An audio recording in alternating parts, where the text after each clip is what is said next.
2018 has been a pretty awesome year of movies, and now that the year is officially over, let's talk about my favorite movies of the year.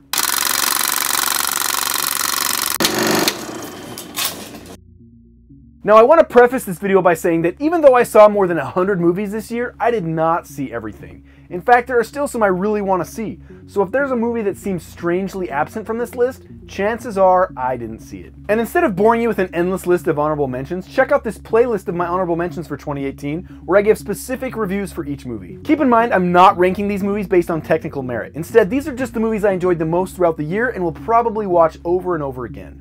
So let's get right into my top 10 favorite movies of 2018. Starting off at number 10, Deadpool 2.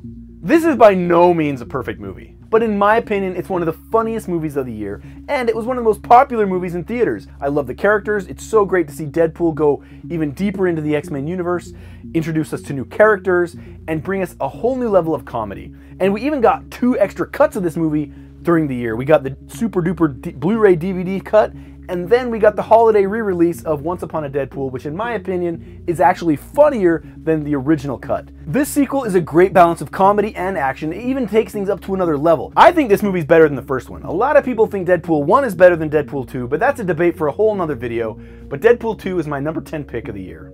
That brings us to number 9, Creed 2. Now, I am a huge Rocky fan. If you've been following me on my channel for a while, you'll know that I love Rocky.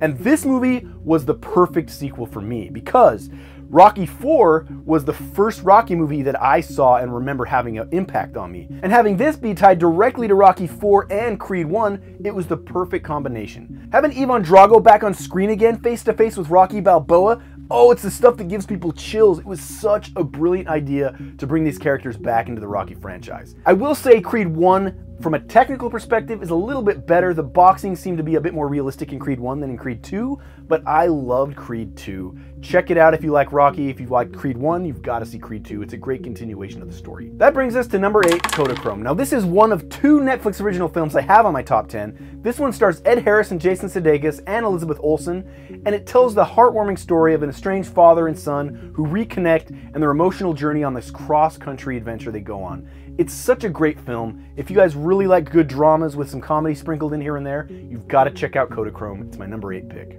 That brings us to number 7, Ready Player One. Now, I know this movie's not going to be on a lot of people's top 10 lists, but I absolutely love this movie. It hit so many notes that just struck home with me. It had the feel of director Steven Spielberg. It had the look, all the references to movies and video games and books right from my decade of growing up.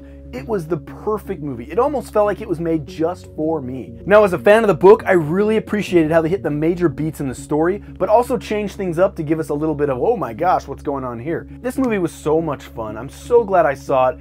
It was perfect for Steven Spielberg and for those of us who grew up in the 80s. That's why Ready Player One is my number 7 pick. That brings us to number 6, The 22nd of July. This is also my favorite Netflix original movie of the year. Directed by Paul Greengrass, it tells the story of the darkest day in Norwegian history, a terror attack that killed more than 70 young people. This is one of those movies that's really hard to watch, but it leaves such an impression, and I feel like it's so important for everyone to see, to understand what's going on out there in the world, and how we can make changes to our lives to help benefit the world. If you haven't seen this one, I highly recommend you go watch it. It's on Netflix right now, and I'd love to hear your thoughts about the movie. The 22nd of July is my number 6 pick. That brings us to number 5, Mission Impossible Fallout. Now, this is by far the best all-around action movie of the year. Tom Cruise ceases to amaze me. The man puts his life on the line in just about every scene in this movie and leaves all of our jaws on the floor.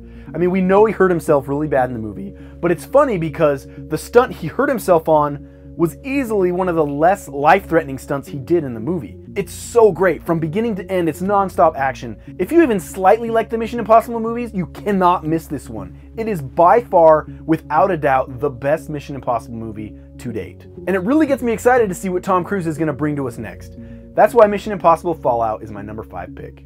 That brings us to number 4, A Quiet Place. Now, for a long time, everyone was talking about this movie. It was John Krasinski's directorial debut. He starred, and also with his wife Emily Blunt.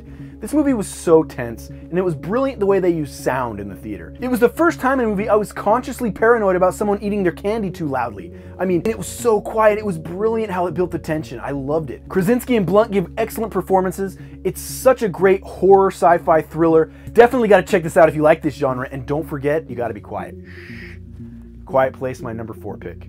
Coming in at number 3, now I know this one is going to ruffle a lot of feathers out there. Now I know almost no one is going to have this on their best list. In fact, I think more people might have this on their worst list than they will on their best list.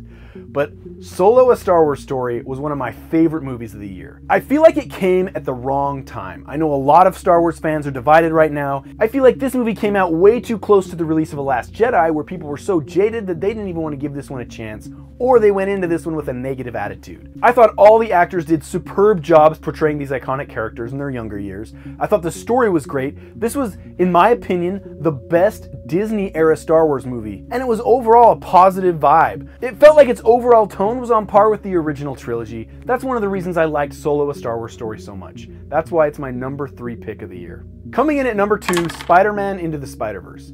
Now, I would have never guessed in a million years that I would have liked this movie as much as I did. In fact, I almost didn't go see this movie. Based on the trailers and seeing all those different spider people coming together, I just thought this looks like a cluster.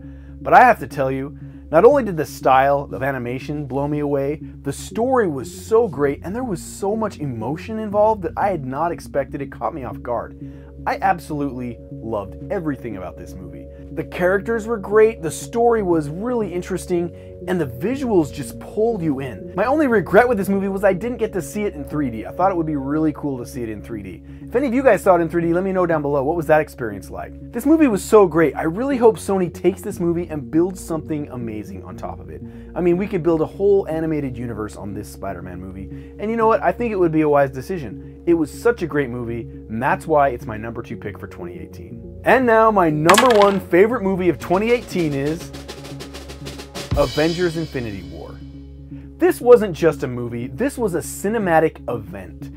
19 Marvel Cinematic Universe movies leading up to this, the final showdown between Thanos and all the Avengers and the Guardians of the Galaxy. This movie was so much fun. I've probably seen it about 10 times this year. I have so many high hopes for next year with the next Avengers coming out and Captain Marvel coming out. Always exciting stuff coming from the Marvel studio. Avengers: Infinity War has so much more scope and so much more bulk than any movie I've ever seen, probably in my lifetime, because there was so much that built up to and led up to that point. It was so satisfying seeing all these characters finally come together and, you know, play off of each other, poke fun at each other, and beat up each other. Such a great cinematic experience. And that's why Avengers: Infinity War is my number 1 pick of 2018. Well, that's it. What do you think? Do you agree or disagree with my list? I'd love to see how you would rank your favorite movies of 2018. So go ahead and drop your rankings in the comments down below and let's discuss. And if you like this video, don't forget to give it a big thumbs up. And if you want more 1-minute movie reviews, ranking videos, and other movie related content like this, smash that subscribe button and hit the bell icon so that you won't miss out on future videos. And again, I just want to thank you all so much for all the support you've given me through my first full year on YouTube. I really appreciate all the loyalty, likes, and the comments. Thanks again for watching. Let's hope 2019 is just as entertaining as 2018. And until next time, I'll see you guys at the movies.